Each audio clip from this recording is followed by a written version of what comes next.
Good morning friend. मैं उत्तम Kumar. Friend, थोड़ी बहुत व्यस्तता के कारण मैं अपने इंडिविजुअल चैनल पर वीडियो अपलोड नहीं कर रहा था। तो आज से मैं करंट अफेयर स्टार्ट कर रहा हूँ। बिना स्किप किए हुए इस वीडियो को देखें। एग्ज़ाम पॉइंट ऑफ व्यू से काफ़ी इम्पोर्टेंट होने वाला है। तो ध्यान देंगे, प्रधानमंत्री ने किया नालंदा विश्वविद्यालय कैंपस का उद्घाटन। मित्र ध्यान देंगे, मोदी जी ने नालंदा विश्वविद्यालय के उद्घाटन में आए थे। 19 जून को बिहार के राजगीर में नालंदा विश्वविद्यालय के नए कैंपस का उद्घाटन किया गया। तो ये डेट याद रखिएगा। नालंदा विश्वविद्यालय को भारत एवं पूर्वी एशिया शिखर सम्मेलन राष्ट्रों के बीच एक सहयोगी प्रयास के रूप में जाना जाता है। इस विश्वविद्यालय के उद्घाटन में कुल 17 देशों के एम्बेसडर आए थे। ठीक है।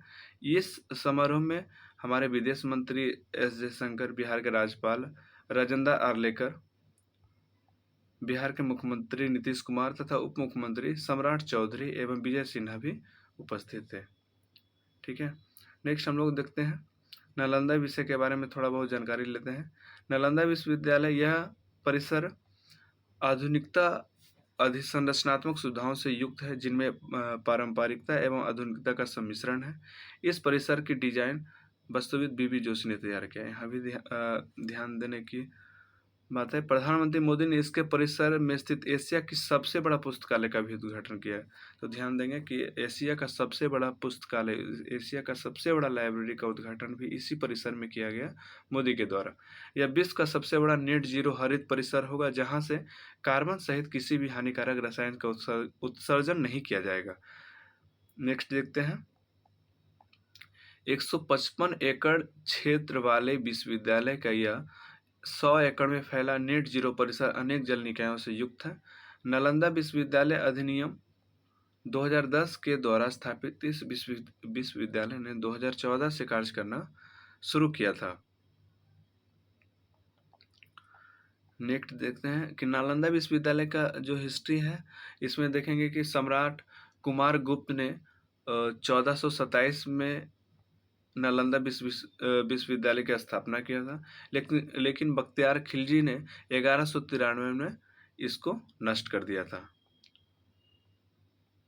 नेक्स्ट देखते हैं हम लोग, इस विश्वविद्यालय के छात्र महायान के साथ साथ हीनहान बौद्ध धर्म के प्रमुख संप्रदाय का अध्ययन करते थे। यहाँ आप देखेंगे कि जब बौद्ध संगति, चतुर्थ बौद्ध संगति हुई थी, उसमें हीनहान और महायान डिवाइड हो गया था, और उसके जो हीनहान और महायान को जो मानने वाले थे, वो अध्ययन करने के लिए इस विश्वविद्यालय में आए थे। वेद, तर्क, संस्कृत, व्याकरण, चिकित्सा एवं सांख्य जैसे अन्य विषयों का यहाँ क्लास होती थी, पाठ्यक्रम में शामिल था। नालंदा विश्वविद्यालय के खंडरों को 2016 में विश्व विरासत स्थल के रूप में मान्यता मिली। यहाँ ध्यान दीजिएगा कि नालंदा विश्वविद्यालय को 2016 में विश्व विरासत स्थल के रूप में मान्यता मिली थी। यूनेस्को की विरासत सूची में शामिल होने वाला नालंदा विश्वविद्यालय बिहार का दूसरा विरासत स्थल है, जबकि बोध गया का जो महाबोधि मंदिर है, वो प्रथम यूनेस्को में शामिल किया गया था। और आप लोग कमेंट बॉक्स में बताएं कि महाबोधि मंदिर को कब दिया गया था, यूनेस्को में कब जोड़ा गया था। नेक्स्ट देखते हैं, मोदी सरकार में 8 मंत्री बिहार से हैं। मित्र ध्यान देंगे, 18वीं लोकसभा चुनाव हुआ था, उसमें बिहार से 8 मंत्री बनाया गया था, जिसमें 4 मंत्री जो थे वो कैबिनेट मंत्री बनाया गया था, जबकि 4 मंत्री को राज्य मंत्री बनाया गया था। अब देखते हैं, कैबिनेट मंत्री में गिरिराज सिंह, उनको वस्त्र मंत्रालय बनाया गया, जो बेगूसराय लोकसभा क्षेत्र से चुनाव जीते थे। फिर जीतन राम मांझी को सूक्ष्म लघु एवं मध्यम उद्योग मंत्रालय दिया गया, जो बिहार के गया लोकसभा क्षेत्र से चुनाव जीते थे। फिर राजीव रंजन सिंह उर्फ ललन सिंह, ये पंचायती राज मंत्रालय, मत्स्य पशुपालन एवं डेयरी उद्योग मंत्रालय उनको दिया गया, जो कि बिहार के मुंगेर लोकसभा क्षेत्र से वो जीते थे। नेक्स्ट है चिराग पासवान। ये खाद्य प्रसंस्करण उद्योग मंत्रालय इनको दिया गया। ये हाजीपुर लोकसभा क्षेत्र से जीते थे। नेक्स्ट राज्य मंत्री हम देख लेते हैं। राज्य मंत्री में 4 नामित किया गया, जिसमें रामनाथ ठाकुर, नित्यानंद राय, राजभूषण चौधरी और सतीश चंद्र दुबे थे। उनको मंत्रालय मिला था, तो ध्यान देंगे रामनाथ ठाकुर को कृषि मंत्रालय मिला था, नित्यानंद राय को गृह मंत्रालय, राजभूषण चौधरी जल शक्ति मंत्रालय, जबकि सतीश चंद्र दुबे को कोयला एवं खदान राज्य मंत्री मिला है। नेक्स्ट हम लोग देखते हैं, पटना उच्च न्यायालय के द्वारा बिहार में 65% आरक्षण रद्द। मित्र ध्यान देंगे, बिहार सरकार के द्वारा 65% आरक्षण की मांग की गई थी, जो पटना हाईकोर्ट ने उसे रद्द कर दिया। इसमें कहा गया है कि ये गैर कानूनी है और मुख्य न्यायाधीश की अध्यक्षता वाली डिवीजन बेंच द्वारा यह निर्णय दिया गया कि 75% आरक्षण, जिसमें आर्थिक रूप से कमजोर वर्ग के लिए किया गया 10% आरक्षण शामिल है, संविधान के अनुच्छेद 14 और 16 का उल्लंघन करता है। ठीक है, तो पहले आरक्षण की सीमा 50% थी, जो अब बढ़ाकर 65% करने की मांग किया गया था बिहार सरकार के द्वारा, लेकिन पटना हाई कोर्ट ने इसको रद्द कर दिया। नेक्स्ट हम लोग देखते हैं, राज्य का सबसे बड़ा सौर संयंत्र बांका में खोला गया। मित्र ध्यान देंगे, बिहार के बांका जिले में राज्य का सबसे बड़ा सौर ऊर्जा संयंत्र स्थापित किया गया। इस संयंत्र से 50 मेगावाट सौर ऊर्जा प्राप्त होगी।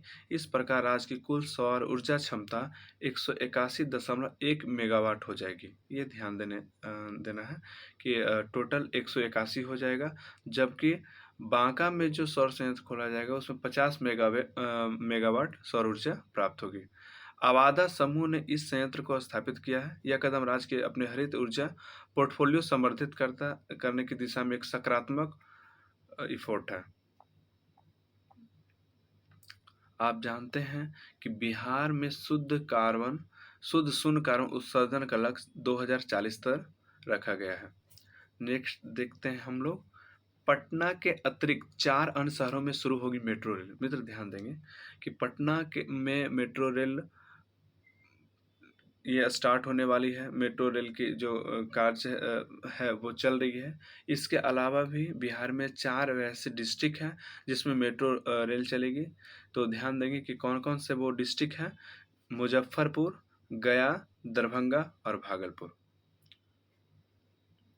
बिहार मंत्रिमंडल ने 20 से अधिक महत्वपूर्ण प्रस्तावों पर अपनी स्वीकृति प्रदान की है, जिसमें मेट्रो रेल भी इंक्लूड है और वो 4 वैसे डिस्ट्रिक्ट मुजफ्फरपुर, गया, दरभंगा, भागलपुर में मेट्रो रेल परियोजना आरंभ करने भी शामिल है। नेक्स्ट देखते हैं, देखिए जहाँ तक इन परियोजनाओं के वित्त पोषण का सवाल है, कुल व्यय राशि का 20% केंद्र सरकार, 20% राज्य सरकार द्वारा वहन किया जाता है।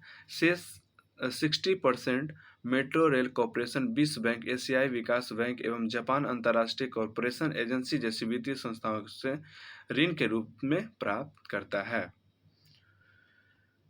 नेक्स्ट देखते हैं, बिहार राज्य मंत्रिमंडल के अन्य निर्णय। ध्यान देंगे, एक अन्य प्रमुख निर्णय में मंत्रिमंडल ने राज्य के समस्त 8,371 पंचायतों एवं 151 नगर पंचायतों में एक एक स्पोर्ट्स क्लब स्थापित करने के प्रस्ताव को भी मंजूरी दी है। ये भी ध्यान देंगे कि एक एक स्पोर्ट्स क्लब स्थापित किया जाएगा बिहार के समस्त 8,371 पंचायत एवं 151 नगर पंचायतों में। मंत्रिमंडल ने कृषि क्षेत्र में भी प्रमुख निर्णय लिए हैं। उदाहरण के रूप में अनियमित मानसून, अल्पवृष्टि, सूखा आदि की स्थिति में वर्ष 2024-25 के लिए किसानों को डिजिटल सब्सिडी के रूप में कुल 150 करोड़ रुपए की राशि की स्वीकृति मिली है। टोटल 150 करोड़। नेक्स्ट देखते हैं,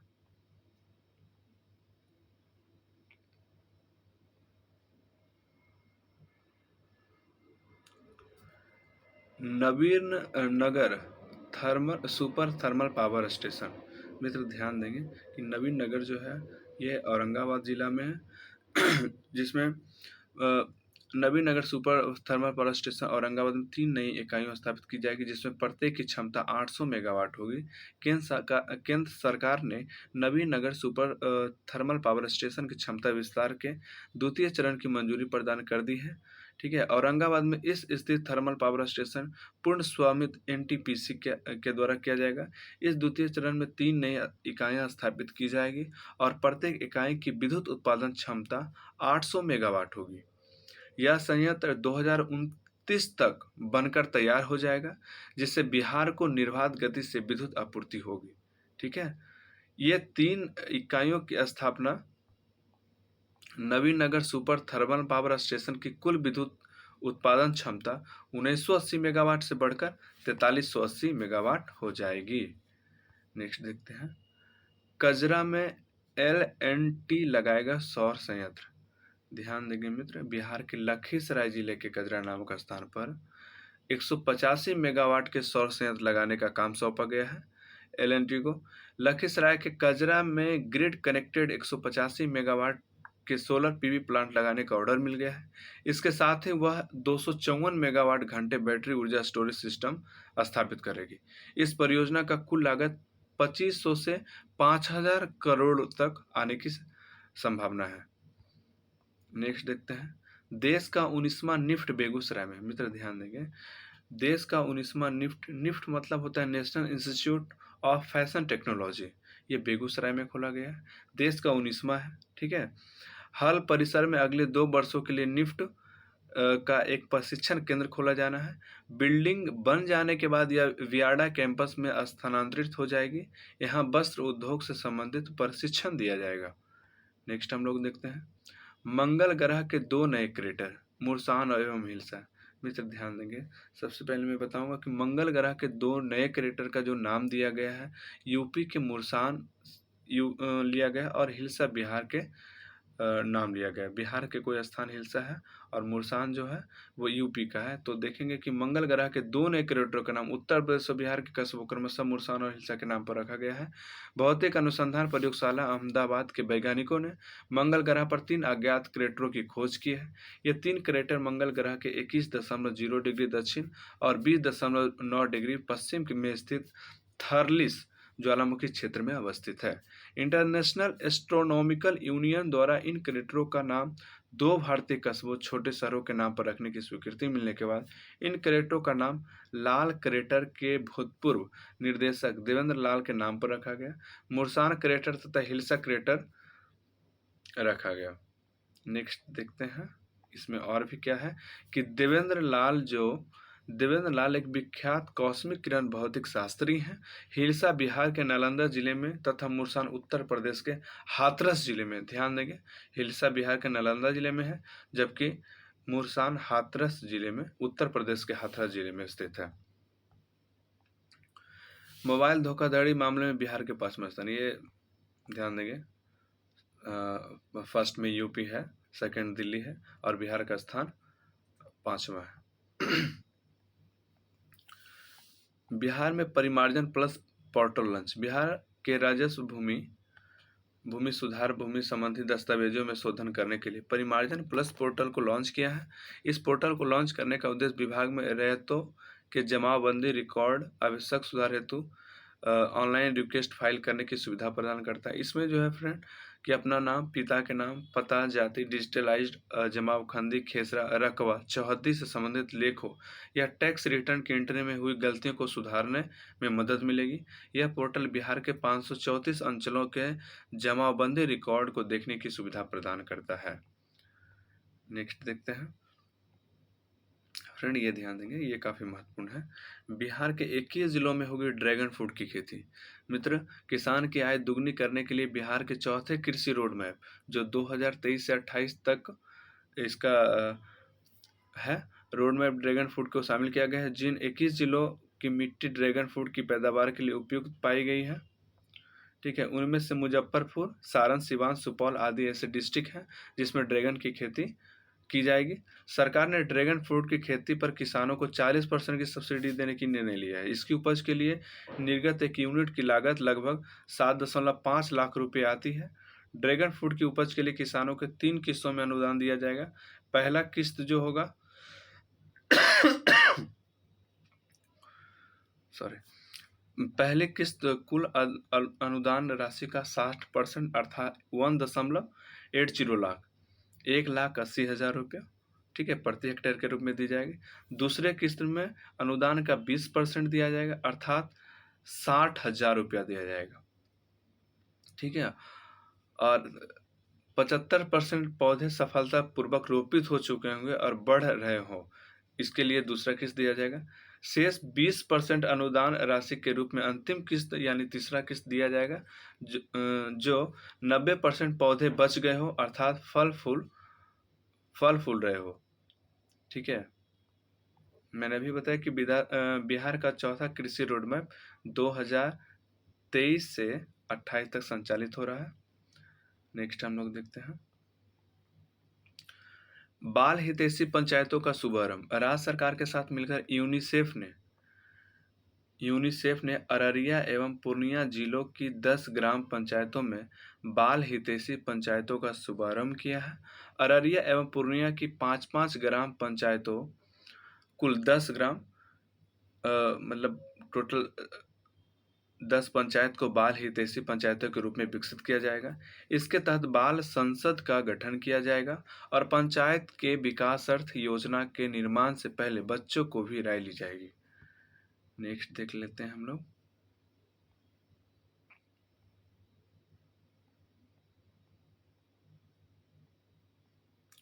मनरेगा श्रमिकों को मिलेगा बेरोजगारी भत्ता। मित्र ध्यान देंगे कि मनरेगा के तहत 100 दिन का रोजगार दिया जाता था। अगर उसमें रोजगार नहीं मिलता है तो मनरेगा श्रमिकों को भी बेरोजगारी भत्ता मिलेगा। आप जानते हैं कि बिहार में मनरेगा में जो काम करते हैं उसको प्रतिदिन 245 रुपया दिया जाता है, मजदूरी तय है, ठीक है। तो देखते हैं फिर इसमें ज़्यादा कुछ है नहीं कि इसमें इच्छुक व्यक्ति जो मनरेगा में काम करते हैं 15 से 30 दिनों के भीतर कार्य दिया जाना है। यदि कार्य नहीं मिलता है तो अगले 100 दिनों के लिए उस व्यक्ति को बेरोजगारी भत्ता दिया जाएगा, ठीक है। बिहार के मनरेगा श्रमिकों को प्रतिदिन 245 रुपये की मजदूरी दी जाती है।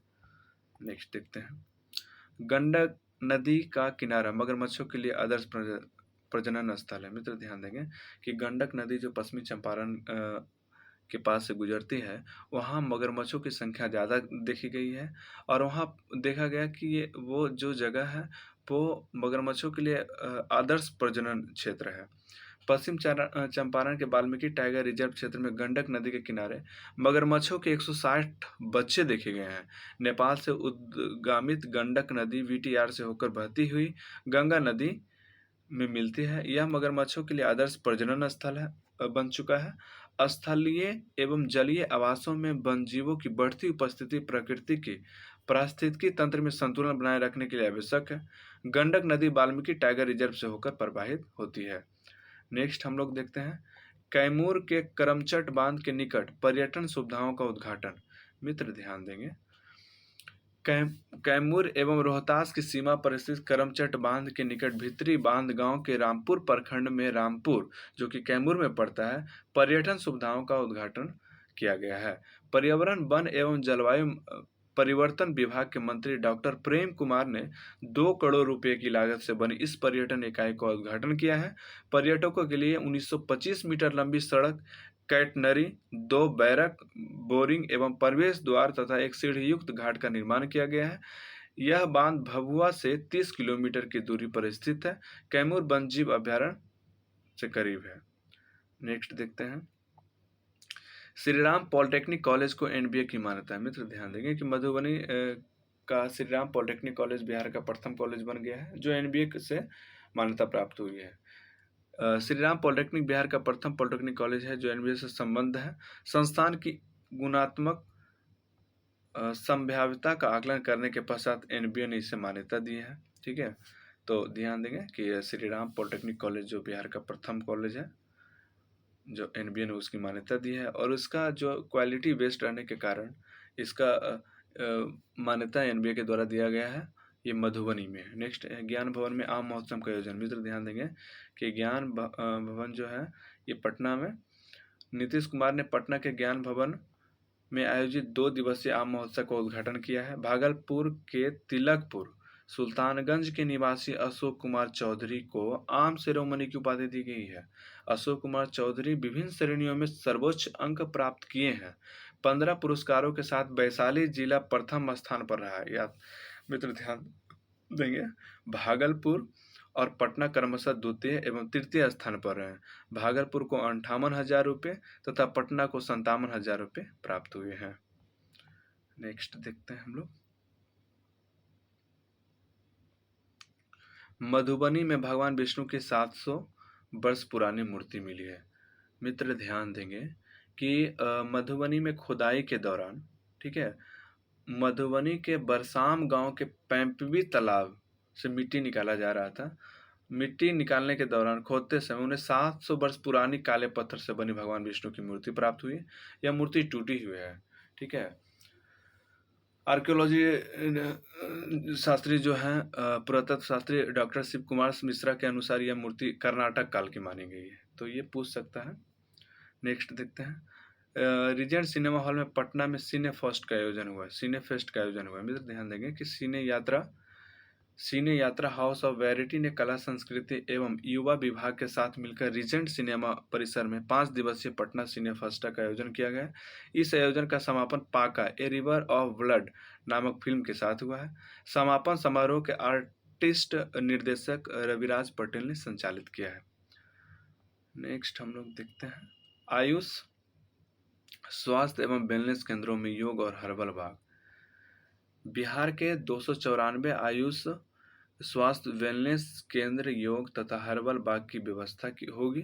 राष्ट्रीय आयुष मिशन के अंतर्गत देश के सभी राज्यों में Ayush health and wellness centre खोले जा रहे हैं। यहाँ एलोपैथी के बजाय आयुर्वेदिक, योगा और जड़ी बूटियों के माध्यम से इलाज होगा। नेक्स्ट हम लोग देखते हैं नियुक्तियां। मित्र ध्यान देंगे, न्यायमूर्ति अरविंद सिंह चंदेल बने पटना उच्च न्यायालय के न्यायाधीश, ठीक है। बिहार के राज्यपाल राजेंद्र विश्वनाथ आर्लेकर ने राजभवन में आयोजित शपथ समारोह में न्यायमूर्ति चंदेल को उच्च न्यायालय के न्यायाधीश की पद की शपथ दिलाई। डॉक्टर विनोद चंद्रन पटना उच्च न्यायालय के वर्तमान मुख्य न्यायाधीश हैं। पटना उच्च न्यायालय में जजों को स्वीकृत पदों की संख्या 53 है। इनमें से वर्तमान में मुख्य न्यायाधीश समेत 34 न्यायाधीश कार्य कर रहे हैं। तो ये ध्यान देंगे कि विनोद चंद्रन पटना उच्च न्यायालय के वर्तमान मुख्य न्यायाधीश है और अरविंद सिंह चंदेल पटना उच्च न्यायालय के न्यायाधीश में नामित किया गया। नेक्स्ट है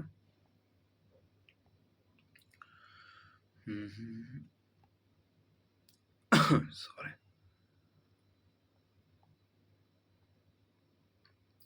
अवधेश नारायण सिंह बिहार विधान परिषद के अध्यक्ष नियुक्त किए गए। अवधेश नारायण सिंह बिहार विधान परिषद के अध्यक्ष नियुक्त किए। भारतीय जनता पार्टी के अवधेश नारायण सिंह को बिहार विधान परिषद का अध्यक्ष नियुक्त किया गया है। विधान परिषद के अध्यक्ष देवेश चंद्र ठाकुर सांसद के रूप में निर्वाचित होने से यह पद रिक्त हो गया था। अवधेश नारायण सिंह इससे पूर्व भी 2 बार विधान परिषद के अध्यक्ष के रूप में कार्य कर चुके हैं। पहली बार 2012 में, दूसरी बार 2022 में वो अध्यक्ष पद पर रहे थे। अध्यक्ष के रूप में यह उनका तीसरा कार्यकाल होगा। परिषद उपाध्यक्ष का पद जदयू के राम वचन राय को प्राप्त हुआ है।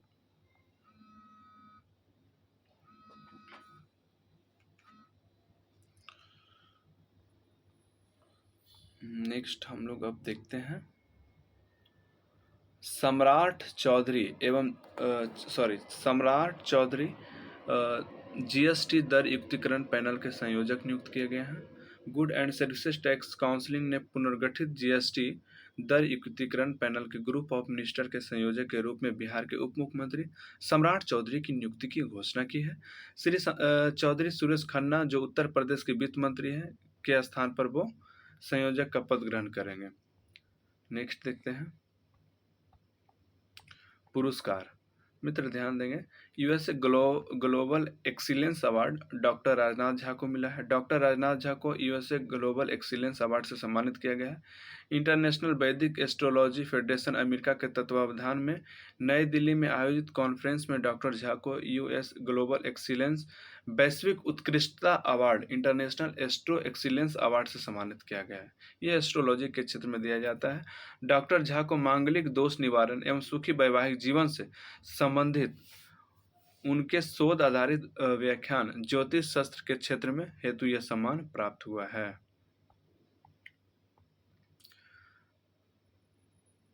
बिजली दीदी एवं वोल्टेज भैया को मिला पुरस्कार। ध्यान दीजिएगा कि Bihar state power holding company limited के दो लोकप्रिय शुभंकरों को बिजली दीदी और वोल्टेज भैया को दिल्ली में exchange for media India PR and corporate communications award 2023 दिया गया है। कौन सा अवार्ड दिया गया है? Exchange for media India PR and corporate communications award दिया गया है। बिहार की बिजली कंपनियों को क्रिएटिव कम्युनिकेशन के माध्यम से बिजली दीदी और वोल्टेज भैया प्रयोग कर उपभोक्ताओं को विभिन्न मुद्दों पर जागरूक किया है। ग्रेमेटर्स कम्युनिकेशंस एवं इसकी सहयोगी कंपनियों ने मिलकर अनेक जागरूकता अभियानों को डिजाइन किया, जिसमें इन दोनों शुभंकरों का प्रयोग किया गया। ग्रेमेटर्स कम्युनिकेशंस के सोशल मीडिया हैंडलों को प्रबंधित करने वाली पब्लिक रिलेशंस एजेंसी है। नेक्स्ट हम लोग देखते हैं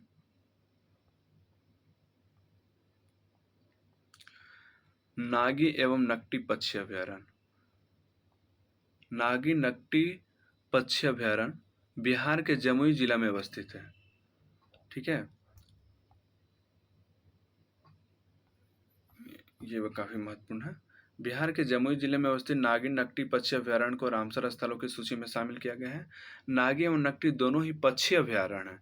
जमुई जिले के झाझा वन, याद रखिएगा कि झाझा वन क्षेत्र में स्थित मानव निर्मित, ये आर्टिफिशियल है, ये नेचुरल नहीं है, ये बनाया गया है मानव के द्वारा। नागी और नकटी पक्षी अभयारण्य के रामसर स्थलों में शामिल होने के बाद बिहार में अब 3 रामसर स्थल हो गए। पहला बिहार का जो रामसर स्थल था बेगूसराय का कांवर झील था, जो 2020 में रामसर स्थल में घोषित किया गया था। रामसर स्थलों में सर्वाधिक संख्या के मामले में 82 स्थलों के साथ भारत और चीन संयुक्त रूप से तीसरे स्थान पर है। नकटी पक्षी अभयारण्य के बारे में हम लोग जान लेते हैं। सॉरी। नकटी बांध के निर्माण के दौरान इस अभयारण्य को मुख्य रूप से सिंचाई के लिए विकसित किया गया था। बांध के निर्माण के समय से ही यह आर्द्र भूमि तथा इसके आसपास के क्षेत्र में 150 से अधिक प्रजातियों के पक्षियों एवं स्तनधारियों, मछलियों, जलीय पौधों और सरीसृपों तथा उभयचरों का आवास स्थल बन चुका है। इनमें वे प्रजातियां भी शामिल हैं जिनका अस्तित्व संकट में है। उदाहरण के रूप में देखते हैं भारतीय हाथी एलिफेंस मैक्सिमस इंडिकस एवं देसी कैटफिश ब्लागो अटूट। 1984 में इस आर्द्रभूमि को पक्षी अभयारण्य का दर्जा दिया गया था। अब हम लोग नागी के बारे में जानते हैं। नागी पक्षी अभयारण्य, इस अभयारण्य को नागी नदी बांध बनाते समय निर्मित किया गया। प्रवासी पक्षी या बड़ी संख्या में आया करते थे। 1984 में इसे पक्षी अभयारण्य घोषित किया गया। बर्ड लाइफ इंटरनेशनल के द्वारा इस क्षेत्र को अंतर्राष्ट्रीय स्तर पर महत्वपूर्ण पक्षी एवं जैव विविधता क्षेत्र घोषित किया गया। शीत ऋतु में इस स्थल पर आने वाली प्रवासी प्रजातियों के लुप्तप्राय बेयर पोचार्ड एवं स्टेपी ईगल भी शामिल है। नेक्स्ट देखते हैं शुभचंद्र सिन्हा दीनानाथ मेमोरियल अवार्ड। मित्र ध्यान देंगे, शुभचंद्र सिन्हा दीनानाथ मेमोरियल अवार्ड उनको मिला है। शुभचंद्र सिन्हा दीनानाथ स्मृति पुरस्कार दिया गया है। सिक्किम के भूतपूर्व राज्यपाल गंगा प्रसाद ने बिहार के हिंदी साहित्य सम्मेलन पुस्तकालय में नवनिर्मित दीनानाथ शरण मेमोरियल कक्ष का उद्घाटन किया है। डॉक्टर शरण की जयंती पर आयोजित इस समारोह में शुभचंद्र सिन्हा को डॉक्टर दीनानाथ स्मृति सम्मान दिया गया है। इस वर्ष का शैलजा माला स्मृति पुरस्कार विदुषी कवयित्री यशोदा शर्मा को दिया गया। प्रसिद्धि पत्र के साथ साथ शुभचंद्र सिन्हा को 11,000 रुपये और यशोदा शर्मा को 5,000 रुपये भी दिए गए हैं।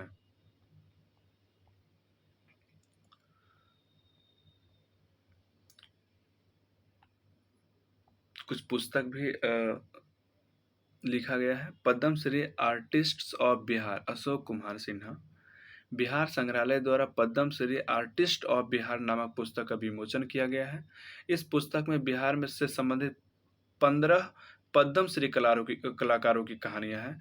इस पुस्तक के लेखक बिहार संग्रहालय के अतिरिक्त निदेशक अशोक कुमार सिन्हा हैं।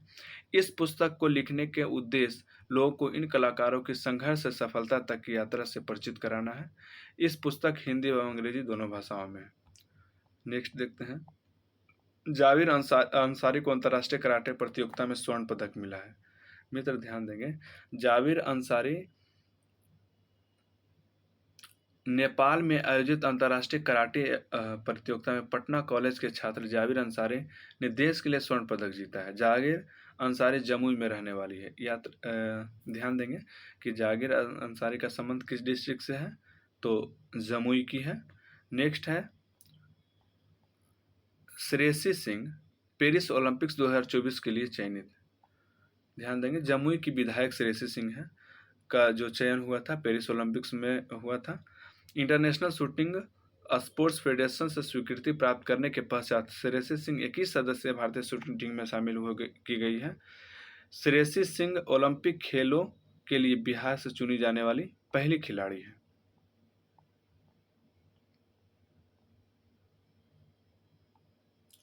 मित्र, अब ये बिहार करंट अफेयर समाप्त हुआ, तो इसी तरह मैं सारे सीरीज को करा दूंगा और नेक्स्ट वीडियो जो है वो नेशनल इश्यूज पे आने वाली है, तो बिना स्किप किए इस वीडियो को देखें। मुझे लगता है कि ये काफ़ी महत्वपूर्ण है।